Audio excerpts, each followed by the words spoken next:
Pembunuh ini sangat gila. Misi dia adalah bunuh target di depan pengadilan.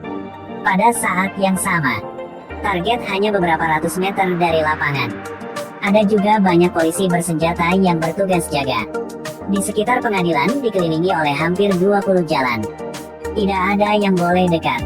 Ada juga helikopter, bahkan satu lalat juga tidak boleh terbang lewat situ. Tindakan pencegahan ketat, tetapi ada kereta yang lewat.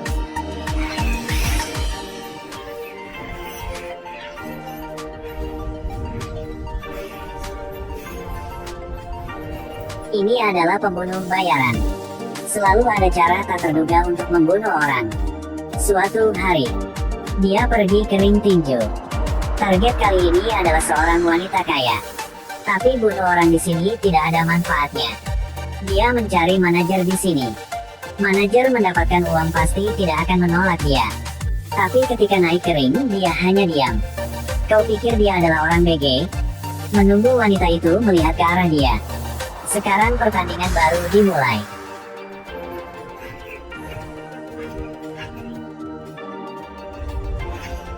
Setelah berapa tinju yang keras, dia sudah menang. Kebetulan pembunuh ini juga mendapatkan penghargaan wanita kaya itu. Dia secara aktif mengundang si pembunuh ke rumahnya. Ingin tidur dengan dia. Pembunuh ikat tangan wanita itu. Wanita kaya berpikir pembunuh bayaran ini sedang ingin mainkan sesuatu yang menarik dengannya. Tidak menyangka dia keluarkan racun tetrodotoksin. Langsung suntik ke leher. Racun ini sangat kejam, melumpuhkan otot, dan dia masih sadar. Wanita kaya putus asa, mulai menangis. Lalu, pembunuh keluarkan satu pistol dari sepatu dia. Setelah bunuh semua penjaga di lantai bawah, pembunuh balik ke kamar. Mulai tanya wanita itu dengan lembut. Kata sandi laptop. Keesokan hari, polisi datang ke KTP. Melihat wanita kaya sudah mati. 10 jari dipotong. Agen kulit hitam merasa ada yang aneh. Permata berharga masih ada. Juga tidak bawa uang.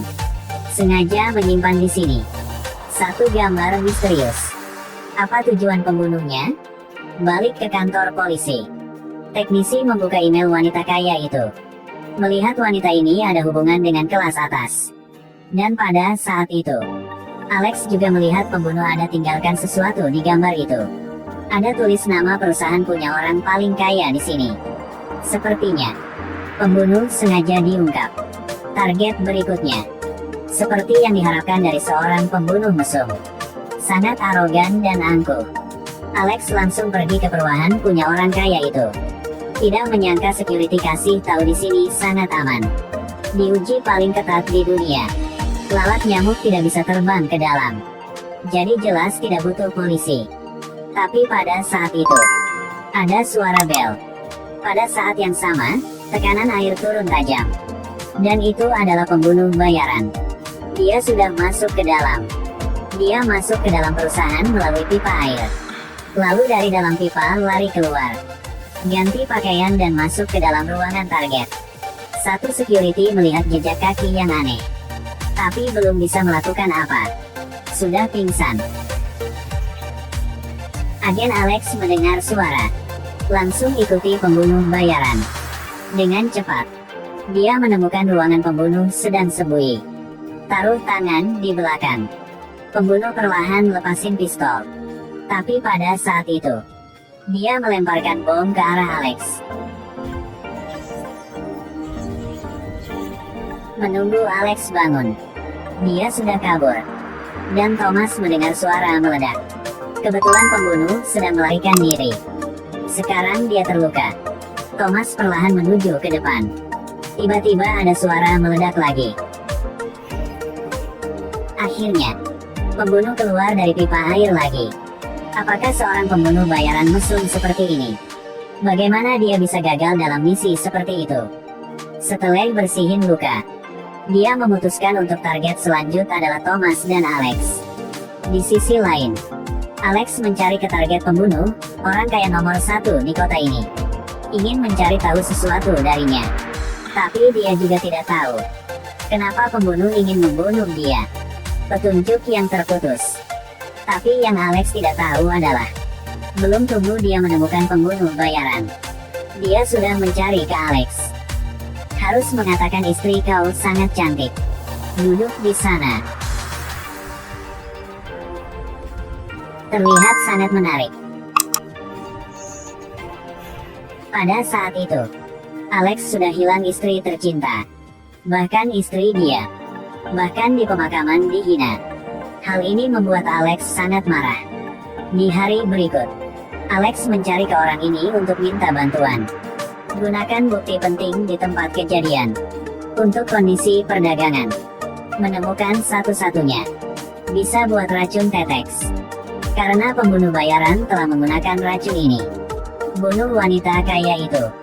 Dengan cepat, Alex melihat kamera di rumah orang ini.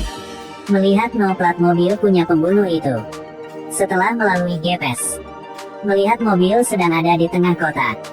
Namun 30 menit kemudian, CEO punya perusahaan juga datang. Pengadilan punya kota membuat laporan. Jelas bisa melihat, pembunuh itu sedang dekat sini. Namun pengadilan telah menutupi 20 jalan. Semua terkendali. Spesial pembuangan bom di sekitar pengadilan. Polisi jelas tidak biarkan binatang kecil lewat sini. Tapi pada saat itu, suatu kereta lewat situ. Dan pembunuh bayaran ada di kereta. Telah pasang sistem kontrol kereta. Lalu, pintu kereta perlahan buka. Pembunuh keluarkan sesuatu. Ternyata itu adalah pistol ukuran gede. Arahkan ke pengadilan sangat dilindungi.